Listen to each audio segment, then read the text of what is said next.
Et avec la suppression de 600 postes, 636 postes pour être précis, dans plusieurs sites du nord de la France, eh bien, le débat sur la nationalisation d'ArcelorMittal revient sur le devant de la scène. Bonjour Charles. Bonjour David, bonjour tout le monde. Charles Sana, fondateur du site Insolencia. Et Charles, déjà, sur ces 636 suppressions d'emplois, est-ce que elles auraient pu être évitées? On sait que le sidérurgiste a annoncé un bénéfice mondial de 800 millions de dollars sur les 6 derniers mois. Ça peut surprendre, voire choquer. Oui, enfin non, hein, faut pas jouer les petits lapins de 6 semaines, mon cher David.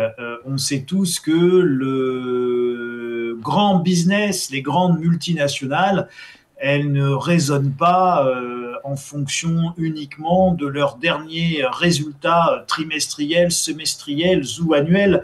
Évidemment, elles sont aussi engagées dans l'anticipation et donc l'anticipation de la demande pour l'Europe n'est pas bonne et puis le mix compétitivité, prix, attractivité, tout ce que vous voulez des usines européennes de Mittal n'étant tout simplement pas bon, voire même lamentable ou exécrable, eh bien c'est beaucoup plus rentable pour le groupe de produire en Inde et puis d'exporter vers l'Union européenne. Mais ça, mon cher David, ce sont les joies ou les affres de ce qu'on appelle la mondialisation heureuse pour les usines d'Arcelor en Inde et puis malheureuse pour les collaborateurs de ce même groupe en Europe.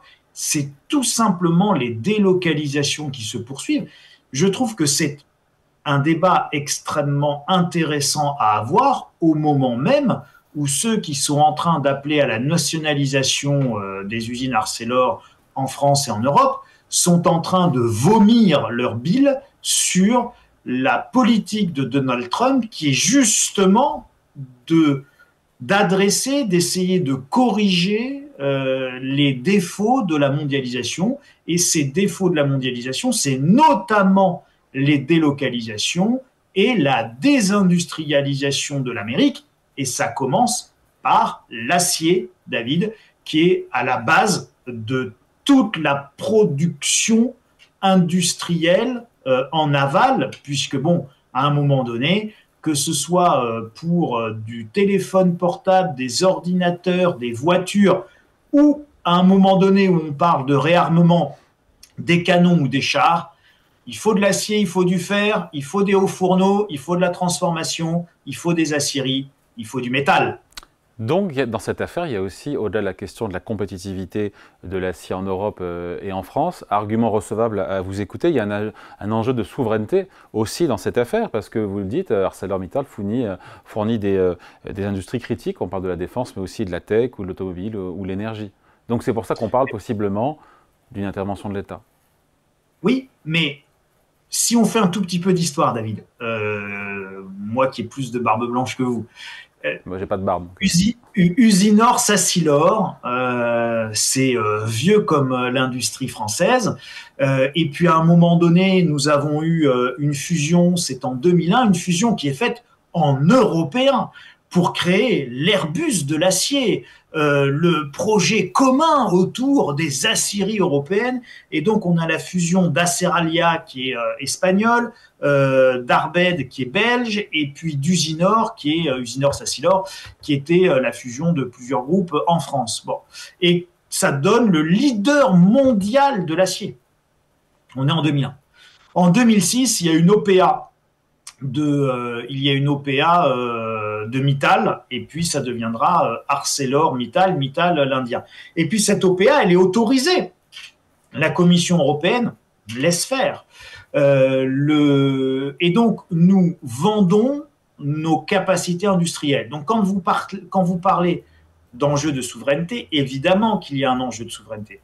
Et là, le sujet aujourd'hui, il n'est pas forcément autour de la nationalisation. La nationalisation, c'est un outil qui est à la disposition des États et des dirigeants, au même titre que les droits de douane, au même titre qu'un protectionnisme au niveau européen, au même titre que la fiscalité. Donc, vous voyez, les États ne sont pas démunis à partir du moment où ils ont une vision stratégique et surtout, David, un objectif.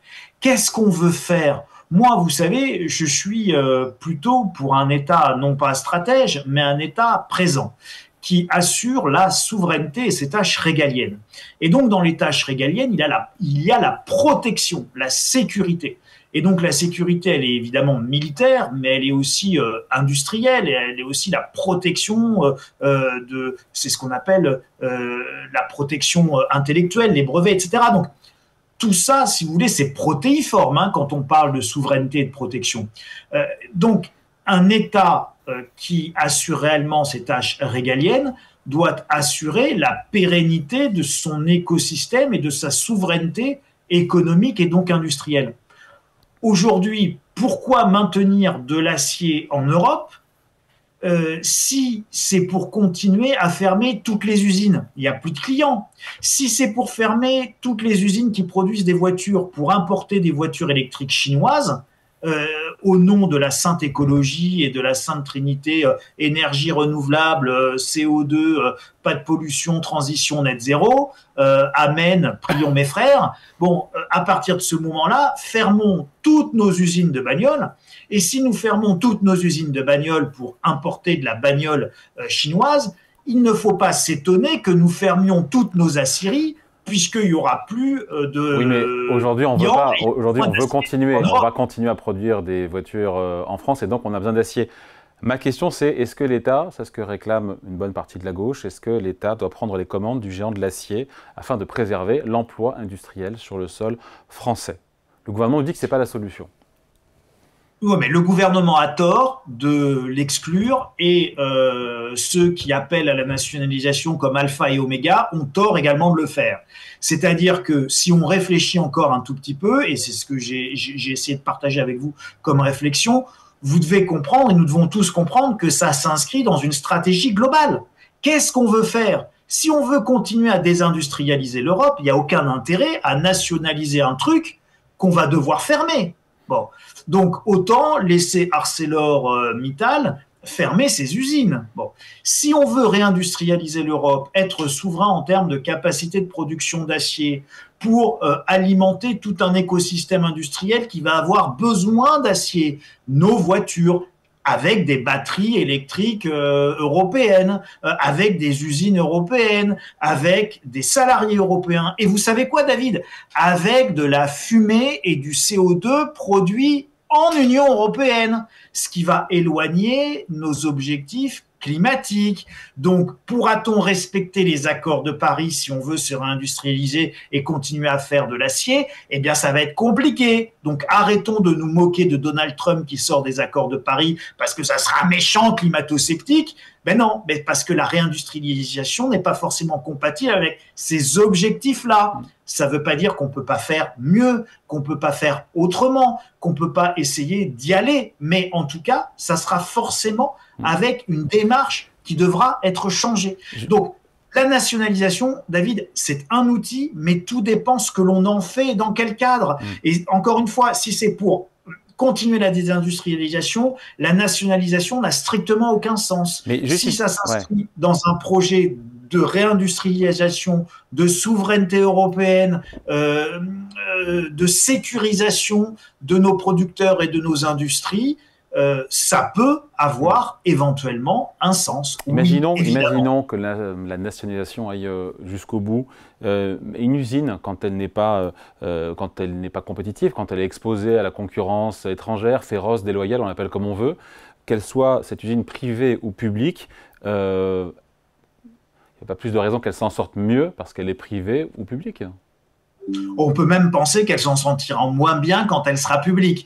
Et ça, globalement, tout ce qui est géré par le public n'est pas forcément bien géré. Et c'est pas, voilà, mais c'est parce que on se retrouve avec des syndicats, c'est parce qu'on se retrouve avec une approche qui consiste à dire qu'il faut à tout prix sauvegarder l'emploi. Et donc, on se retrouve dans des politiques délirantes de maintien de l'emploi.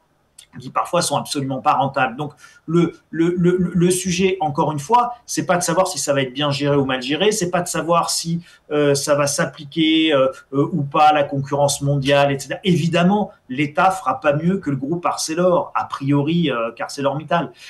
Cela dit, encore une fois, c'est une question de stratégie, c'est-à-dire que la nationalisation peut avoir un sens si ça s'accompagne d'une stratégie de réindustrialisation qui s'accompagne elle-même de la mise en place d'un certain nombre de protections pour permettre justement la réindustrialisation et donc la compétitivité de notre production d'acier. Ça s'appelle, David, les droits de douane. Ah ouais, c'est un méchant mot, hein, c'est vilain, c'est horrible. Qu'est-ce que c'est trumpien? Bah, cacaboudin, c'est vraiment détestable d'envisager des trucs comme ça. Donc plus qu'une nationalisation, pour vous, il faut des droits de douane plus importants.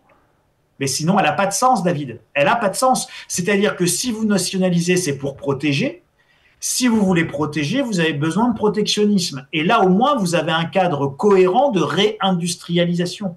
Si vous faites la nationalisation sans la protection, bon, bah, vous faites un chèque à ArcelorMittal, après vous faites un chèque aux pauvres gus qui sont en train de perdre leur boulot. Et le chèque ArcelorMittal, pardon, le chèque Arcelor, c'est 20 milliards d'euros.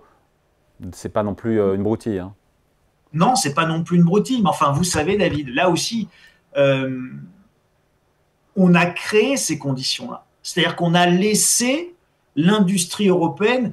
Vous savez, c'était l'époque des entreprises sans usine, les fabless. Hein. Nous, on allait garder le jus de cerveau, l'intelligence absolue, et puis on allait transférer à tous ces pays en développement et à toutes ces petites mains, avec notre condescendance et notre suffisance occidentale, le fait de fabriquer et de polluer. Bon, et puis évidemment, ils nous ont rattrapés, ils font tout ça bien mieux que nous, et donc nous n'avons plus que nos yeux pour pleurer. Mais nous avons créé les conditions de cette catastrophe, et maintenant que nous y sommes confrontés, eh bien, vous avez le pragmatisme américain qui consiste à dire nous avons créé les conditions de la catastrophe, de la désindustrialisation, des délocalisations. Nous allons créer les conditions inverses et donc remettre des protections là où nous les avions retirées pour inverser la tendance. Et puis, il y a la fuite en avant européenne qui continue dans un cadre complètement incohérent où d'un côté, ceux-là même qui appellent à la nationalisation sont encore une fois en train de vomir sur les protections. Mais ça peut pas fonctionner. C'est-à-dire qu'à un moment donné, vous devez être cohérent dans votre cadre économique. Vous êtes pour ou vous êtes contre. Vous êtes pour le libéralisme, pour le libre-échange, j'ai pas de souci là-dessus, et vous faites un cadre cohérent, et donc vous assumez que Arcelor ferme, que les hauts fourneaux ferment, qu'il n'y ait plus d'acier en Europe, qu'on fasse produire par la Chine des bagnoles électriques 3 fois moins chères qu'en Europe, avec de l'acier indien 10 fois moins cher, et tout va bien se passer, le consommateur européen va en profiter, et vous n'avez pas de droit de douane, c'est un cadre de libre-échange et de libéralisme cohérent. Vous êtes pour ou contre, mais c'est cohérent. Et puis après, vous avez le cadre de la réindustrialisation, de la relocalisation, de la nationalisation d'ArcelorMittal et de nos fourneaux. Et bien à ce moment-là, ça doit s'accompagner de protection, d'une politique trumpienne. Et donc, il faudrait que tous ceux qui nous parlent de nationalisation nous disent « Mais qu'est-ce que Trump est fort, qu'est-ce qu'il est visionnaire, qu'est-ce qu'il est génial, il reprotège sans même avoir à nationaliser et il permet la réindustrialisation des États-Unis. » Donc, et là, on a un cadre pareil, on a le droit d'être pour ou contre, mais on a un cadre économique cohérent. Ouais, si vous n'avez pas de cohérence, ça ne marche pas. Ça ne marche jamais. Ouais, je note quand même que si le gouvernement, pour le coup, dit que ce n'est pas une bonne solution de nationaliser, le Royaume-Uni, lui, a sauté le pas pour sauver 2 aciéries en prenant le contrôle de 2 hauts fourneaux de British Steel qui étaient menacés de fermeture par leurs propriétaires chinois. Donc ça prouve que les lignes bougent parce que le Royaume-Uni, ce n'est pas un repère de communistes. C'est ce que je veux dire. Non, ce n'est pas un repère de communistes. Et évidemment, David, vous avez bien compris qu'il n'y a pas que les voitures électriques, on est bien d'accord. Il faut aussi de l'acier pour construire des bateaux, pour construire des sous-marins, pour construire des tanks, des chars et des avions. Et donc, tout ça, c'est évidemment éminemment stratégique. Ça s'appelle la souveraineté et l'indépendance nationale. Et donc, parfois, il faut savoir évidemment nationaliser, mais temporairement, pour refaire une filière. Mais cette filière, David, il ne faut pas faire comme avec les masques, et que vous soyez au Royaume-Uni, en France ou ailleurs. Si vous demandez à des usines de produire des masques et que vous arrêtez de passer des commandes de masques, eh bien ces usines, elles dépendent que de la commande publique. Et dès que la commande publique s'arrête, eh bien évidemment, elles s'effondrent. Et donc, tout ça, il faut en avoir pleinement conscience pour pouvoir prendre des décisions éclairées et maintenir une stratégie sur 50 années et pas une stratégie sur 24 mois, David. Allez, merci beaucoup. Explication et point de vue signé Charles Sana, fondateur du site Insolencia. Merci Charles, salut, bonne semaine. Merci David, bonne semaine à tous.